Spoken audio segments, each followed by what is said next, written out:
قل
إن كنتم تحبون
বুখারী শরীফের হাদিস আছে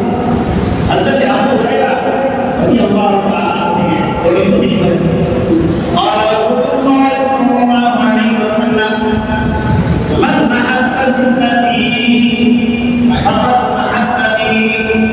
ومن أحبني كان معي في الجنة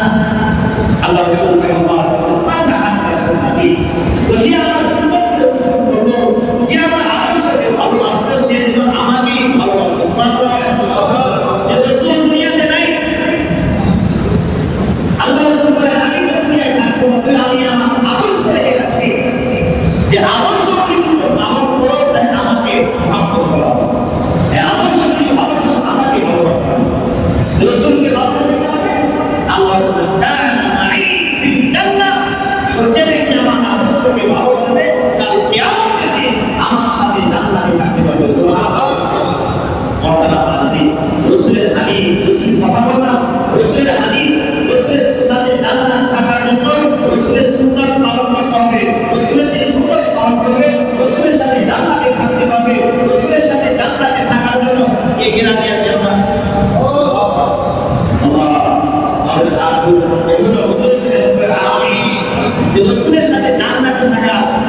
মিসকিন আছে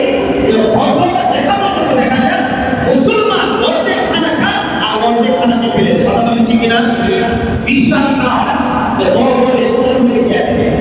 হোটেলগুলোকে জ্যাকেট কি অবস্থা কি পরিমাণ খাবার মুসলমান অপচয় করে উদ্দেশ্য একটাই নিজের ব্যক্তিত্বকে ফুটিয়ে উঠতে চায় নিজের অল্পতা ফুটিয়ে উঠতে চায় আমরা আমাদের অল্পতা কোথায় রসুলের আদর্শের মাঝে না রসুলের আদর্শ ছাড়া মাঝে মুসলমানের সৌন্দর্য কোথায় রসুলের আদর্শের মাঝে না রসুলের আদর্শের মাঝে রসুলের আদর্শের মাঝে কিংবা আমরা অন্তত দেখায় রসুলের আদর্শ অর্ধেক না খায় অর্ধেক ফেলে ইচ্ছা কিন্তু দেখা আমাদের সমাজে কোনো সামাজ নাই কথা বলে দেখবেন বই যখন খানা খান চারি খাঁচা দেওয়া এই খান যাওয়ার পর কিন্তু অর্ধেক রাশি বলে যে বই কোনো রাশি খেতে পারে না দেখছেন কথা বলে বড় সামান্য অভ্যাস হচ্ছে অর্ধেক খাবে অর্ধেক ফেলে দেবে কিন্তু মুসলমানের আদর্শ হচ্ছে রাসূল করিম সাল্লাল্লাহু আলাইহি ওয়াসাল্লাম বলেছেন ওয়ালা সাহাবারা যখন তোমরা খানা খাবে খানা খাওয়ার লেন ঠিক আছে পরিষ্কার পরিচ্ছন্ন করে খাবে আমাদের সব রাসূল বলেছেন যে খানা খাবে এই খানা খাবে একে পরিষ্কার করে খাবে শুধু তাই না আঙ্গুল চেটে চেটে খাবে সুবহানাল্লাহ শুধু খানা খেতে বলে না যে খানা খাবে পরিষ্কার পরিচ্ছন্ন করে খাবে শুধু তাই না আঙ্গুলের মানে খাবারে খাবে কি আঙ্গুল চেটে চেটে খাওয়া এটা রাসূলের আদর্শ সুবহানাল্লাহ কিন্তু আমরা সম্মান দেখাতে চাই খাবার নষ্ট করা বলে এই খাবারে খাবে আমরা দুনিয়া থেকে বিদায় হয়ে গেছে কথা বলেছি কিনা দেখেন ফিলিস্তিনি মুসলমানদের অবস্থা দেখেন মুসলমানদের অবস্থা কিন্তু মুসলমানের সন্তান খাবার শিখছে রসুলের আদর্শ হচ্ছে খাবার উঠিয়ে খাওয়া খাবার ফেলে দেওয়া রসুলের আদর্শ খাবার ফেলে দেওয়া না খাবার উঠিয়ে খাওয়া আমরা থাকি না এই জন্য দোষপ্রকারে মাসালা আসছে যখন খানা খাওয়ার জন্য কাপড় পিছা দোষপ্রকার পিছা তোমার খাবার জন্য করে আটিতে যেন না করে আটিতে করে যেন খাওয়া না হয় এই জন্য দোষপ্রকারে মাসালা খাবার ভিতরে দোষপ্রকার করে দোষপ্রকার পরিষ্কার দোষপ্রকার থেকে খাবার নিয়ে গেল এই মাসালা না বুঝাই জামাত দিয়া রসুলের আদর্শ হচ্ছে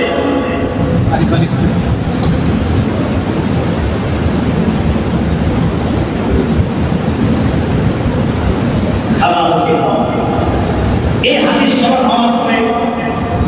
আল্লাহ রাসূল ওই হুযায়ফা বিন ইয়ামান রাদিয়াল্লাহু আনহু রাসূলের হাদিস আমল করা খাবার না থেকে উঠে গেছে খাবার দেওয়া পাশে যে আরেক ব্যক্তি ছিল সে ওই সাহাবী গুলি এই যে কি করেছে খাবার উঠিয়ে দিল এটা যেন 1200 রাত হয়ে গেল এখান থেকে পানি দিয়ে খাবার উঠিয়ে গেলে তোমার ইজ্জত সম্মান থাকবে না তোমাদের ইজ্জত তারা মনে করে তারা জীবনে ভালো খানা খাইবে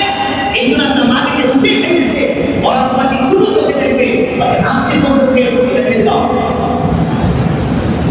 বলতেছে তুমি যেখানে খানা খেতে আসছো এটা 1200 রাত করবা এখানে ভদ্রতা হচ্ছে অর্ধেক খানা খাবে অর্ধেক ফেলে দিবে এটা হলো ভদ্রতা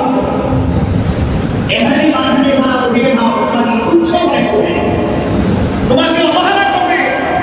আর তোমাকে অবহেলা করবে তোমার সাথে তারা কথা বলতে পারবে না অত নিচু সে কথা বলবে না এই জন্য প্রত্যেকে আজকে সুন্নাতটা ছেড়ে দাও হাদিস শরীফ আছে হুযায়ফা বিন ইয়ামান রাদিয়াল্লাহু তাআলা ওই সাহাবীকে যে যাওয়া হচ্ছে ওই ব্যক্তিকে যাওয়া হচ্ছে তার সর্বপ্রথমে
রসুলের আদর্শ ছেড়ে দিই, রসুলের আদর্শ নিয়ে পোশাক পরিধান করবে, বেশভূষা অবলম্বন করলে মানুষ আমাদেরকে মর্যাদাহীন করবে, মানুষ আমাদেরকে ঘৃণা করবে, মানুষ আমাদেরকে ধর্মান্ত করবে। রসুলের সুন্দর পোশাক পরিধান করলে আমরা চিন্তা করি উঁচু ফ্যামিলিতে নিজের ছেলে মেয়েকে বিয়ে দেওয়া যাবে না, সম্মান করা যাবে না, বিভিন্ন চিন্তা ফিকির করে কি করি না, কথা বলেন করে কি করি না। আমরা সুন্নাত পালন করে আমরা একটাই মানুষের কি করি, ফলে কি হলো রসুলের আদর্শ ছেড়ে ইসলামের যে দুশমন, ইসলামের যে শত্রু, তাকে খুশি করার জন্য আমি রসুলের সত্য আদর্শ বেছে নিলাম। আর থেকে নিয়ে মাথা পর্যন্ত বিধর্মীদের পোষণ করছি, তাদের ভেদ পূজা অবলম্বন করছি, আমরা আল্লাহ বোঝানোর চেষ্টা করছি ও কাফের বেঈমানরা আমরা হচ্ছি তোমাদের গোলাম, তোমরা হচ্ছ আমাদের অনেক কথা বলেছে কিনা। মুসলমান গোলাম সাথে আর কাফের বেঈমানরা অনেক কথা বলছে, অথচ ইতিহাস মুসলমানরা অনেক ছিল আর কাফের বেঈমানরা গোলাম ছিল, কথা বলেছে কিনা। হযরত সাহাবায়ে কেরাম রাদিয়াল্লাহু তাআলা যে রাস্তায় হেঁটে যেত কাফের বেঈমানরা ওই রাস্তায় হয়েছে, কিন্তু আজকে মুসলমানরা গোলাম হচ্ছে কাফেরদেরকে ভয় করে। মমতাজ হাসিন বলেন রসুলের ইসলামের মাঝে সৌন্দর্যের কমতি আছে, কথা বলে সৌন্দর্যের কমতি আছে, আমার সৌন্দর্য বৃদ্ধি করা কাফের বেঈমানদের আদর্শ নিতে হবে, সব ইসলামে আছে। আর ইয়াউমা আকমালতু লাকুম দীনাকুম, আল্লাহ বলেন আমি ইসলামকে পরিপূর্ণ করে দিয়েছি। সুবহানাল্লাহ। মানুষের ব্যক্তি জীবন থেকে সামাজিক জীবন পর্যন্ত রাষ্ট্রীয় জীবন পর্যন্ত যা যা প্রয়োজন সব কিছুই ইসলামের মাঝে আছে না নাই? আছে না নাই? আমাদের যুবক ভাইরা বলে আমি যে মাথা চুল কাটবো, বলে এখানে রসুলের আদর্শ আছে, ইসলামের নিদর্শন আছে না নাই? আছে। যুবক ভাইদেরকে যে আমি যে মাথা চুল কিভাবে কাটবো এটা ইসলামে বিধান আছে, কোরআন হাদিসে আছে, কিন্তু যুবক ভাইরা মাথা চুল কাটে, তোমরা যে কাটিয়ে চুল কাটো, যে পদ্ধতিতে চুল কাটো, তোমাদের ওই বস্তুতে যেমন কাটিয়ে কথা আছে না, কথা বলে যুবকরা যে কাটিয়ে চুল কাটে এই কথা স্কুল কলেজ ভার্সিটির বইয়ে লেখা আছে, কোন শিক্ষক কোন উস্তাদ হয়নি এই কাটিয়ে কথা বলে বলে যে কথা বই শুনবে না, যে কথা তোমার শিক্ষক মহোদয় বলে নাই, কিন্তু এই কাটিয়ে তুমি কোথেকে বাইরে করো। আমি না মুসলমানের সন্তান, তুমি না মুসলমানের সন্তান। মুসলমান আদর্শ কার কাছ থেকে নেবে? ইসলাম থেকে। কার কাছ থেকে নেবে? রাসূল থেকে নেবে। কার কাছ থেকে নেবে? কোরআন হাদিস থেকে নেবে। কথা বলেছি কিনা? কিন্তু যুবক ভাইরা যে কাটিয়ে চুল আছে এই কাটিংটা কি ইসলামে আছে? কথা বলে কোরআনে হাদিসে আছে যে এই কাটিংটা থেকে নেওয়া হবে সেলুন থেকে, নাপিত থেকে। কথা বলেছি কিনা? এই কাটিংয়ের ডিজাইনারকে নাপিত না, কথা বলেন নাপিত না। তুমি তোমার এই ডিজাইনটাকে নাপিত দিয়ে বানাই না, না এই ডিজাইনের জন্য বইয়ের থেকে ইঞ্জিনিয়ার আসে, কথা বলে চুল মারার ডিজাইন বইয়ের জন্য ইঞ্জিনিয়ার আবিষ্কার করছে, ঢাকা বিশ্ববিদ্যালয়ের প্রফেসর আবিষ্কার করছে, কে আবিষ্কার করছে? নাপিত। তুমি না শিক্ষিত, তুমি না ভদ্র ফ্যামিলির সন্তান, তুমি ভদ্র ফ্যামিলির সন্তান হয়ে নাপিতকে তোমার আদর্শ বানাইতে পারো না। নাপিত তোমার শিক্ষক হয়ে গেল মাথার চুল কাটার ক্ষেত্রে। আমার ইসলামে আমি চুল কিভাবে কাটবো এই আদর্শ আছে না নাই? কিন্তু বর্তমান যুবকরা যে কাটিং কাটে ইসলামে আছে, বর্তমানে আছে। একটা চুল কাটতে মিনিমাম 500 টাকা, 1000 টাকা ওটা তো 2000 টাকা হলে চুল কাটতে যায়, আছে না নাই? চিন্তা করছেন 2000 টাকা দিয়ে মাথার চুল কাটতে যায়,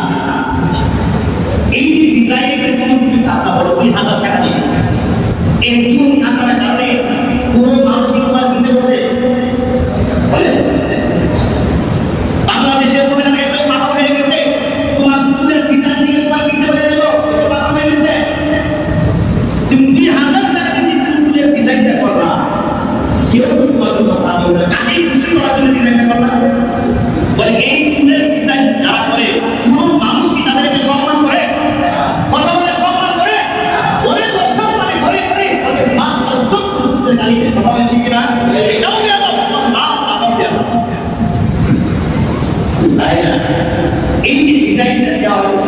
সেলুনে দিতে দেওয়ালের মানে মাথা চুল আনি দেওয়া আছে আসলে নাই আছে না আছে আমি আপনাদের এই চুলের আনি দেওয়া আছে এটা তো মুসলমানের নাকি কথা বলে কোন মুসলমানের এটা আনি গেছে কোন মুসলমানের চেহারা আছে এখানে একটা চেহারা কোন মুসলমানের না সব চেহারা ইহুদি বেঈমান আর কাফের কথা বলছি কিনা মুসলমান তো তুমি যে মাথার কাছে দিলা কার কাছ থেকে দেখো তুমি যে কাজিটা পছন্দ করলা সে তো একজন ইহুদি যে কাজিটা পছন্দ করলা সে তো একজন কাফের তোমার কাফের কাজিটা পছন্দ হলো ইহুদি কাজিটা পছন্দ হলো ইসলামের কাজি তোমার কাছে পছন্দ হলো না আর তুমি কি মুসলমান দাবি করো হাদিস শরীফ আছে মান তাশাক্কা বিকওমিন ফাহুয়া মিনহুম যে জাতির সাথে সাদৃশ্য রাখে তার সাথে হাসন করো নাউযুবিল্লাহ বলে তো ওয়াকাল ফিল আজিব জানি না এটা তো ইহুদিদের কাছে এটা তো কাফেরের ঈমানের কাছে কাফের জান্নাতে যাবে না জাহান্নামে যাবে কথা বলেন জান্নাতে যাবে না জাহান্নামে যাবে ও মুসলমান যুবক ও মুসলমান ভাইরা আপনার সন্তানকে এই কাদিরটা দিয়েছে এই কাদিরটা দেওয়ার কারণে আপনার সাথে আল্লাহ তাআলা জাহান্নামে আপনার সন্তানকে লিখে আপনারা কি চান আপনার সন্তান জাহান্নামে যাক কে কে চান হাত তুলে দিন ইনশাআল্লাহ আজকে থেকে অঙ্গীকার করব আমার ছোট বাচ্চা হয়তো সে বোঝে না তাহলে বুঝতে নাই মাথার চুল কিভাবে কাটবো রাসূলের আদর্শটা কিন্তু আপনি বাবাও তো জানেন একজন মুসলমানের চুল কিভাবে কাটতে হবে আপনি জানেন কি না ভাই আপনাকে টাকাটা দিয়েছেন এই টাকাটা ছেলে উপার্জন করতে পারে আপনার পকেট থেকে 3000 টাকা নিয়েছে আপনার পকেট থেকে 1000 টাকা নিয়েছে আপনার পকেট থেকে 500 টাকা নিয়েছে আপনার প্রত্যেক আমার টাকা দিয়ে আপনার সন্তান ইহুদিদের ডিজাইন মাথায় ধারণ করলো আপনি বাবা মায়ের কথা কিছু বলে ছোট বাচ্চা 7-8 বছর এর আগে আছে চুলের মধ্যে রক্ত চুলের মধ্যে ডিজাইনের লাল নীল রং লাগা দেখছেন কি ছোট্ট একটা বাচ্চা এই ডিজাইনটা করতে কি শিখলো আপনি বাবা আপনাকে মা দেখেন না এই চুলের ডিজাইনটা দেখো আপনি বাবা হয়ে আপনার সন্তানকে কিছু বললেন না আপনি আপনার সন্তানকে নিজে আস্তে আস্তে ধীরে ধীরে ইহুদিদের আদর্শে আদর্শবান করছেন কাফেরের আদর্শে আদর্শবান করছেন আপনি এই শক্তি আছেন আপনার ছেলে জান্নাতে চলে যাবে আমি এই কথা বলছিলাম রাসূলের আদর্শ আছে না নাই বর্তমান মাঝে আমরা আমাদের ছেলে মেয়েদেরকে কাপড় পরাই কাপড়ে তো রাসূলের আদর্শ নাই কি বলে কষ্ট পাইতেছেন আপনারা রাসূল দুনিয়াতে আসছেন মানুষকে জাহান্নাম থেকে মুক্তি দেওয়ার জন্য আমি জাহান্নাম থেকে কিভাবে মুক্তি পাবো জানা দরকার আছে না নাই জাহান্নামে যাওয়ার জন্য কে কে রাজি আছে আপনারা একজন মানুষ জাহান্নামে যাওয়ার জন্য আরে একজন না এই জাহান্নামে আমি যাকে রাজি না যে কি কাজ করলে মানুষ জাহান্নাম থেকে বেঁচে থাকবে ওই কাজ জানা দরকার আছে না কি কাজ করলে জাহান্নামে যাওয়া যাবে জান্নাতে যাওয়ার জন্য কে কে রাজি আছে ঘুমাই গেছেন আপনারা ঘুমাই গেছেন আপনারা জান্নাতে যাওয়ার রাজি আছেন ইনশাআল্লাহ কি কাজ করলে জান্নাতে যাওয়া যাবে শুনবেন ইনশাআল্লাহ রাসূল আসছে দুনিয়াতে রাহমাতুল লিল আলামিন রহমত স্বরূপ আজকে জাহান্নাম থেকে মুক্তি দেওয়ার জন্য কি কাজ করলে আমি আপনি জাহান্নাম থেকে মুক্তি পাবো কি কাজ করলে আমার আদরের সন্তান জাহান্নাম থেকে মুক্তি পাবে এটা আমার জানা দরকার আছে না আমার ছেলে মেয়েকে শান করাই কথা বলছে কিনা শান পেন করাই এটা কি রাসূলের আদর্শ সবাই জবান করে বলেন এটা কি রাসূলের আদর্শ এটা না যায় আমি বলবো না আপনি বলেন এটা না যায় না আমি না দিয়ে কথা দিচ্ছি না কিন্তু এটা কি রাসূলের আদর্শ আপনি বলে রাসূল কি জীবনে শান পেন করেছে কখনো রাসূল তো জিন্দেগিতে কখনো শান পেন করে নাই সাহাবায়ে کرام করে নাই তাবিঈন করে নাই তাবিঈন করে নাই আয়াতুল হুসাইন করে নাই সালফি সাহাবী করে নাই ওলামায়ে মুতাকাদ্দিমিন করে নাই ওলামায়ে মুতাআখিরিন করে নাই ওলামায়ে کرام দেখছেন ইমাম সাহেব আপনাদের ইমাম সাহেবকে দেখছেন কখনো পেন করতে কথা বলে শান করতে দেখছেন তাহলে সাহাবায়ে کرام যে পোশাক পরিধান করেন নাই তাবিঈন যে পোশাক পরিধান করেন নাই তাবিঈন যে পোশাক পরিধান করে নাই সালফি সাহাবী যে পোশাক পরিধান করে নাই ওলামায়ে মুতাকাদ্দিমিন যে পোশাক পরিধান করে নাই ওলামায়ে মুতাআখিরিন যে পোশাক পরিধান করেন নাই এই পোশাক আপনারা কোথায় পাইছেন বলেন কোথায় পাইছেন এটা তো রাসূলের সুন্নাত না রাসূলের সুন্নাত নিজের জীবনে লাগানো দরকার আছে না কথা বলেন আছে না অনেক উন্নত আছে এটা জায়েজ না অনেক উন্নত আছে বালের হয়ে গেছে ফ্রি করার আছে না বলে ফ্রি কর আসলে বলে আগুন করে আপেল বলে আপেল মানে অর্ধেক ফেল আপেল মানে কি আপেল মানে অর্ধেক আপেল মানে কি ফুলতে অর্ধেক এই দেখবেন অনেক যুবক বালের হয়ে গেছে তারা পেল আপেল করছে আগুন করে বলে আগুন করে অংশ দেখা যায় না জায়েজ না না জায়েজ জায়েজ না জায়েজ তাহলে ভাইরা আপনার ছেলে তো করতেছে আপনার ছেলে কি কখনো বলছে বাবা তুমি যে আপেল করছে তো রসুলের তরিকা না কখনো বলছে ওই না থাকে এই সন্তান কিভাবে আপেল পরিধান করে আপনি ছোট বাচ্চা আপনার কথা এমনই বলে না কিন্তু আরেক হওয়ার এই সন্তানটা কথা মানবে এমন সন্তান থাকার চেয়ে না থাকা বেশি বড় কথা বলে ঠিক না যে সন্তানের দ্বারা কি দেওয়া হবে জাহান্নামে দেওয়া হবে জাহান্নামে দেওয়া হবে এমন সন্তান কেউ চায় সন্তান চায় আদর্শ সন্তান চায় যে সন্তানের কারণে পিতা মাতাকেও নাজাত করে দেবে কথা বলে ঠিক না কিন্তু আপনার সন্তান আমার সন্তান কি করে আপনি পরিণাম করে কথা বলবে আপনাদের চোখে পড়ে না আপনাদের চোখে কি পড়ে কি করে না পড়ে তাহলে আমার থেকে মাথা পর্যন্ত ইহুদিদের আদর্শ আমি মুসাদা আমার কাফের ব্যাপারে মাথায় মেরে দিলাম এটাও কাফের ব্যাপারে আর আমি দাবি করতেছি আমি রসুলকে ভালোবাসি রসুলকে ভালোবাসি রসুলকে ভালোবাসি রসুলের ভালোবাসা প্রমাণ হবে কথা বলে প্রমাণ হবে আপনারা কি করে বোঝে আপনাদেরকে কোন ব্যক্তি দাবি করলো সে বিক্রি করে আমাদের বিক্রি করে সবার কাছে কিন্তু দেখা যাচ্ছে তারা আগে আওয়ামী লীগের উস্তাদ আর উস্তাদ কথাই কোনো শুনে দাবি করতেছি বিক্রি করে আপনি হলো আওয়ামী লীগের উস্তাদ তার ঘরে আওয়ামী লীগের ভেড়া তার অফিসে আওয়ামী লীগের ভেড়া চলাফিরে আওয়ামী লীগের সব তার জন্য তার আওয়ামী লীগের সাথে আর সে দাবি করে সে বিক্রি করে কি করে কথা বলেন কেউ তার কথা বিশ্বাস করবে না কেউ তার কথা বিশ্বাস করবে সব জায়গায় আওয়ামী লীগের সাথে চলাফেরা আওয়ামী লীগের উস্তাদ তার ঘরে আওয়ামী লীগের উস্তাদ তার অফিসে সব জায়গায় আওয়ামী লীগ সে দাবি করে বিক্রি দুনিয়ার কোনো মানুষ তার কথা বিশ্বাস করবে না কথা বলে বিশ্বাস করবে কেউ বিশ্বাস করে না বলতে শুনেছে কোনো মানুষ বিশ্বাস করে না সেই ব্যাপারে কথাটা হাজরি আমার মাথা থেকে নিয়ে পা পর্যন্ত ইহুদি খ্রিস্টানদের আদর্শ আমার পা থেকে নিয়ে মাথা পর্যন্ত আমি আপনি বলি রসুলকে ভালোবাসি রসুলকে ভালোবাসি রসুলকে ভালোবাসি এই কথা বললে কি ভালোবাসা হয়ে যাবে আমার কথা বুঝেন নাই কোনো আদর্শ আমার রসুলের কাছে নাই আমি কোনো রসুলের আদর্শ গ্রহণ করলাম না কোনো আদর্শ নিজের কাছে স্থাপন করলাম না আর কথাই বলি আমি রসুলকে ভালোবাসি রসুলকে ভালোবাসলে কি ভালো হয়ে যাবে রসুলকে ভালোবাসতে নিজের মাঝে আদর্শ স্থাপন করতে হবে না যে যাকে ভালোবাসে তাকে অনুসরণ করতে হয় আর অনুসরণ করলে ভালোবাসা প্রমাণিত হয় কথা বলছি কিন্তু আমরা রসুলকে ভালোবাসি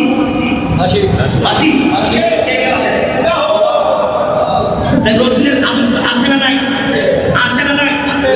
রসুলকে ভালোবাসি কথা বললে হবে না কাজে পরিণত করে দেখাতে হবে কথা বললে হবে না কাজে পরিণত করে দেখাতে হবে কথা বলতে নাই রসুলের আদর্শ বলবো না কাজে পরিণত করে দেখাবো কে কে রাজি আছেন ইনশাআল্লাহ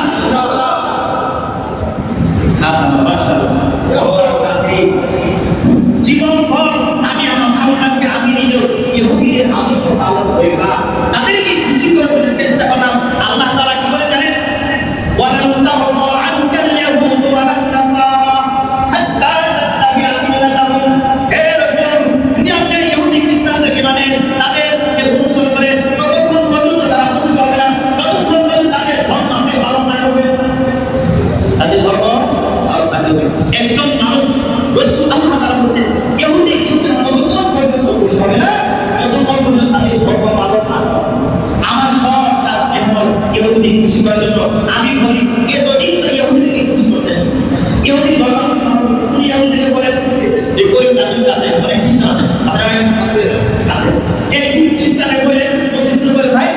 এতদিন তো দাড়ি রাখি নাই দাড়ি না রাখা আদর্শ ইহুদিদের আদর্শ ইহুদিদের আদর্শ তুমি মাথায় দেখবে তুমি মাথায় যারা আদর্শ ইহুদিদের আদর্শ এখন আমরা কাফের ভাই জীবন তোমাদের কথাই আছে আজকে এক মুহূর্তের জন্য আমার রাসূলের আদর্শ তুমি মাথায় দিতে হবে। দিবে না কথা বলে দিবে কথা বুঝে নাই। এক মিনিটের জন্য কোনো ইহুদি কোনো কাফের রাসূলের আদর্শ নিবে নিবে না, কখনো নিবে না। সে আল্লাহ নিবে ঠিক আছে। আমি কি তোমার মতো বিলকুল নিয়ে তোমার মতো পাগল? আমি রাসূল আমি আমার ধর্ম ছিল তোমাদের ধর্ম দিব? ওরা বুদ্ধিমান তাহলে আমরা পাগল হয়ে গেলাম? অবশ্যই তো পাগল। তো পাগল না হলে আমি আমার রাসূলের আদর্শ নিয়ে চালাতে পারবো না। কোনো কাফের আমার আদর্শ গ্রহণ করে না, আমি মুসলমানের সন্তান হয়ে কিভাবে কাফেরদের আদর্শ গ্রহণ করব? এই জন্য ভাই আমার কথা বলতে না আমার দরকার আছে নাই আছে। আমরা কাফেরদের আদর্শ গ্রহণ করবো, রাসূলের আদর্শ গ্রহণ করব। রাসূলের আদর্শ গ্রহণ করবে আল্লাহ সুবহানাহু ওয়া তাআলা সুন্নতি ফাকাদ তাহাব্বানি ওয়া মান তাহাব্বানি কানা মা'i ফিল জান্নাহ। যে আমার সুন্নতকে ভালোবাসতো সে তো আমাকে ভালোবাসতো, যে আমাকে ভালোবাসতো আমার সাথে জান্নাতে থাকবে, রাসূলের সাথে জান্নাতে থাকার জন্য কে কে রাজি আছে ইনশাআল্লাহ? আয় আল্লাহ এই নামগুলো কবুল করুন আমিন আমিন। আমরা আমাদের জীবন চলে যাচ্ছে কারণ কখন হয়ে গেল এই জন্য আমার শেষ যে ভালো আমার মৃত্যুটা যেন রাসূলের আদর্শ বলতে হবে না। কিন্তু আমার এই বর্তমান অবস্থা নিয়ে এখন যায় রাসূলকে আমাদের সুপারিশ করেন আমার মধ্যে দাঁড়িয়ে নাই বলে কি দাঁড়িয়ে অনেক খায়াল আছে আমি বলতেছি না, কিন্তু দাঁড়িয়ে রাখা আমার রাসূলের আদর্শ নয়। গুরু প্রতিষ্ঠানে কি আছে কোনো কর্মচারীরা দাঁড়িয়ে রাখতে পারবে না সেটা নাকি আমার মনে হয় না। কোনো প্রতিষ্ঠানে নাই এই পরিবেশ কি আছে? হ্যাঁ পরিবেশের মালিক কত মুসলমান নাকি না? সে মুসলমানের সন্তান হয়ে দাঁড়িয়ে রাখতে পারে না। দাঁড়িয়ে রাখা সম্মানের কাজ না অসম্মানের কাজ? সম্মান পৃথিবীতে যতদিন থাকবে যতদিন আপনি রাসূলের আদর্শ পালন করবেন, রাসূলের আদর্শ পালন করবেন না ততদিন সম্মান আপনি পাবেন না। পৃথিবীতে বর্তমানে 1/3 মানুষ মুসলমান। কয় তৃতীয়াংশ মানুষ? 3 ভাগের 1 ভাগ মানুষ মুসলমান। পৃথিবীতে এর আগে কত সংখ্যা মুসলমান পৃথিবীতে ছিল না? আর পৃথিবীর বর্তমান মুসলমান অনেক শক্তিশালী। এত সংখ্যক মুসলমান থাকার পরেও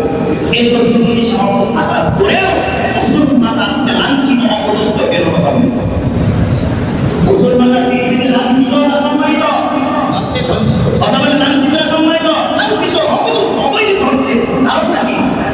সাহাবায়ে কেরামের সংখ্যা ছিল না, তারপরে তাদের সময় আকাশ চুম্বি ছিল। বর্তমানে মুসলমানের সংখ্যা সবচেয়ে বেশি হওয়ার পরে অপচয় বেশি হওয়ার পরে ক্ষমতা বেশি থাকার পরে বেহেশতি হচ্ছে। কারণ কি? কারণ একটাই আমরা রাসূলের আদর্শ ছেড়ে দিতে কথা বলে। যে ব্যক্তি রাসূলের আদর্শ ছেড়ে দিবে সে পৃথিবীতে কখনোই ইজ্জত সম্মান পাবে না। বলেন আমরা তো সবাই জানি এই খুবই আধারে দিলে মানুষ সম্মান কম করে বেশি করে কম করে বেশি করে মুসলিম দামি সে কাজ করে অনেক বড় সে বলতে এতদিন মাথায় ঠুকে দেয় নাই, দাঁড়িয়ে দাঁড়িয়ে নাই, মেয়েদেরকে কাছে পাইলে দেখছি কিছু বলে নাই, কিন্তু কোনো মহিলা আমাকে সাল দেয় এটাই নাই। ওইটাকে সার হিসাবে সম্মান দিয়েছে কিন্তু কখন আমাকে সালাম দেয়। কিন্তু যখন থেকে আমি দাঁড়িয়ে রাখলাম মাথায় ঠুকে বলে দিলাম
মুসলিম উপাধি সম্মানী কি সম্মানী না? আপনারা সম্মান